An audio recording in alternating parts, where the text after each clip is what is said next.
Bismillahirrahmanirrahim. Assalamualaikum warahmatullahi wabarakatuh. Perkenalkan, saya Eka Sutishyam dengan nomor induk mahasiswa 19961420008, nomor urut absen 10, kelas B, Fakultas Ekonomi dan Bisnis, Universitas Negeri Makassar. Baik, video ini dibuat untuk memenuhi ujian mid semester ganjil tahun akademik 2021-2022, di mana soal yang pertama mengenai peran pemerintah dalam perekonomian modern, di mana seperti yang kita ketahui bersama, pemerintah dalam perekonomian sebuah negara memiliki 3 peran penting di dalamnya. Peran pemerintah dalam perekonomian adalah sebagai pengatur, regulator, sebagai konsumen, dan sebagai produsen. Di mana pemerintah sebagai pengatur atau regulator, dalam peranannya sebagai regulator, pemerintah memiliki peran sebagai pengatur perekonomian, sehingga dengan diaturnya perekonomian maka akan didapatkan kesejahteraan bagi masyarakat. Selanjutnya, pemerintah sebagai konsumen. Untuk menjalankan perannya sebagai regulator, maka pemerintah otomatis membutuhkan sarana dan prasarana penunjang yang dibeli dari rumah tangga perusahaan produsen, sehingga hal ini menjadikan pemerintah berperan sebagai konsumen. Dan yang ketiga itu mengenai pemerintah sebagai produsen. Dalam peranannya sebagai produsen, pemerintah memiliki peran untuk menghasilkan serta memproduksi barang dan jasa. Hal ini ditunjukkan untuk meningkatkan kesejahteraan masyarakat serta menciptakan pembangunan nasional. Selanjutnya mengenai beberapa kegagalan pasar, di mana market failure atau secara harfiah disebut sebagai kegagalan pasar merupakan situasi di mana suatu pasar mengalami kegagalan dalam mengalokasikan sumber daya secara efisien dengan kekuatannya. Market failure atau kegagalan pasar dapat terjadi pada saat mekanisme harga gagal dalam memperhitungkan seluruh biaya serta manfaat yang diperlukan, baik itu untuk menyediakan serta mengkonsumsinya. Suatu pasar akan gagal apabila tidak menyediakan jumlah yang optimal secara baik dari aspek sosial. Sebelum terjadi market failure, penawaran serta permintaan dalam suatu pasar tidak mengalami jumlah barang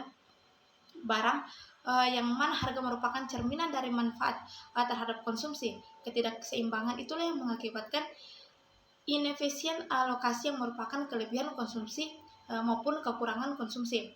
Nah, ada beberapa faktor yang dapat mengakibatkan pasar gagal. Yang pertama itu mengenai barang publik, di mana barang publik merupakan barang yang dapat disediakan dengan murah sebab tidak merupakan suatu barang yang eksklusif atau tidak bersaing.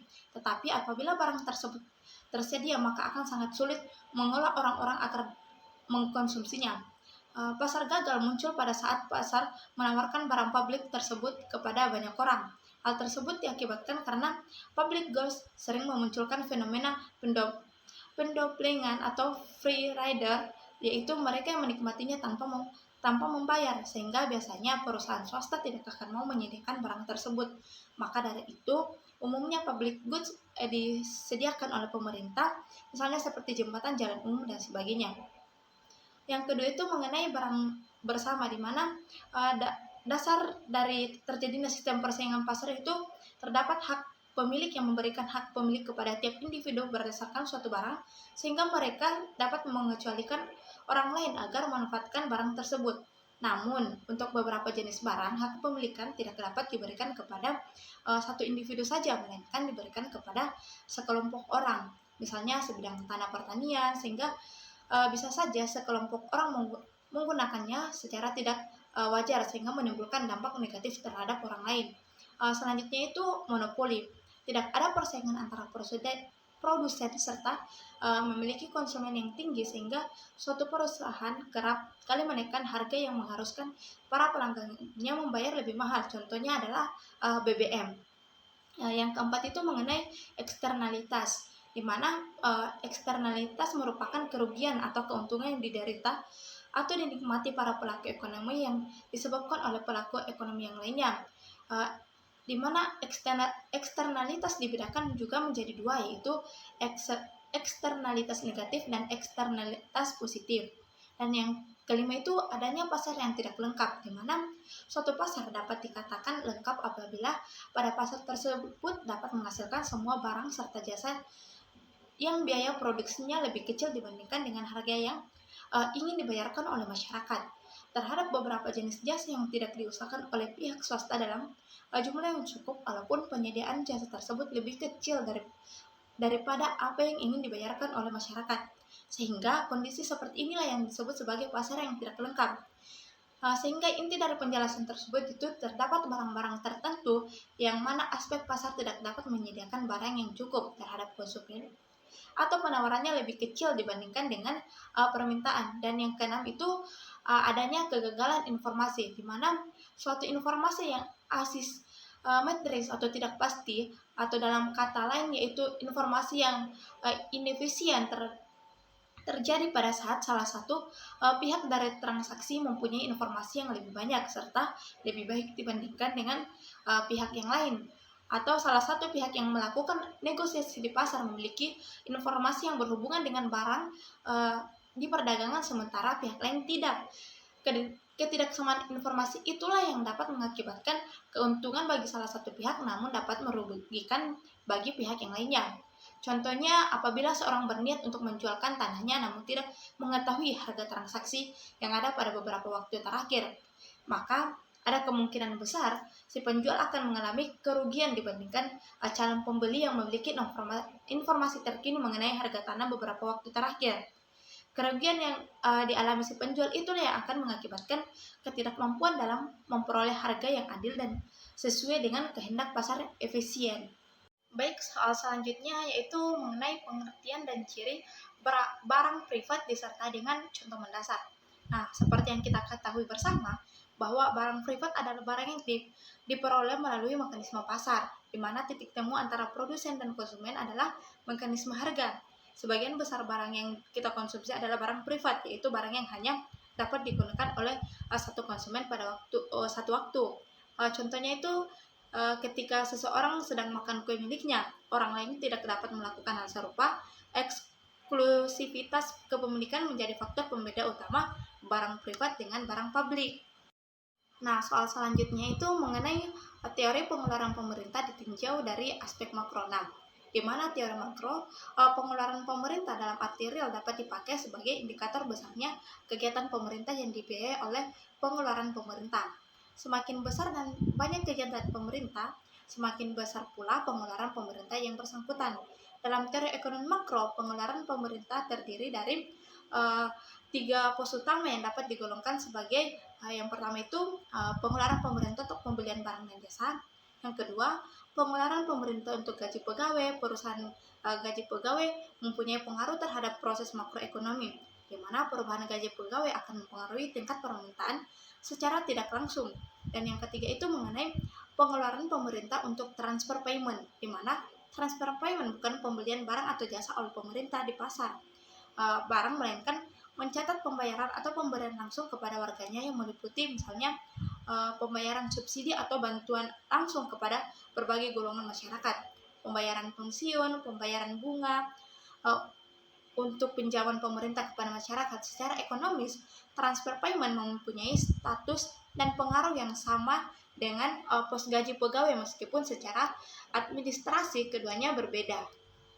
Baik, soal selanjutnya yaitu mengenai proses penyusunan, pelaksanaan, dan pertanggungjawaban APBN. Nah, sejak disahkannya Undang-Undang Nomor 17 Tahun 2003 tentang Keuangan Negara dan Undang-Undang Nomor 1 Tahun 2004 tentang Perbendaharaan Negara, pengelolaan APBN mengalami perubahan dan proses penganggaran dari perencanaan hingga pelaksanaan anggaran.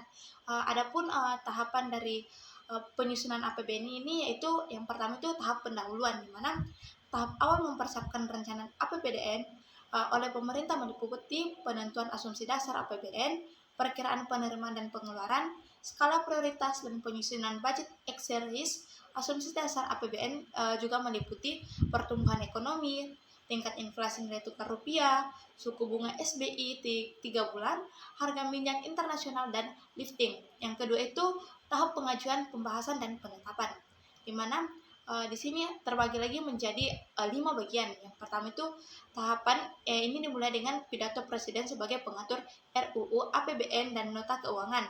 Yang kedua, membahas baik antara Menteri Keuangan dan Panitia Anggaran DPR maupun antar komisi-komisi dan departemen atau lembaga teknis terkait. Yang ketiga, Hasil dari pembahasan berupa Undang-Undang APBN memuat satuan anggaran sebagai bagian tidak terpisahkan dari undang-undang tersebut. Satuan anggaran adalah dokumen anggaran yang menetapkan alokasi dana per departemen atau lembaga, sektor, subsektor, program, dan proyek atau kegiatan.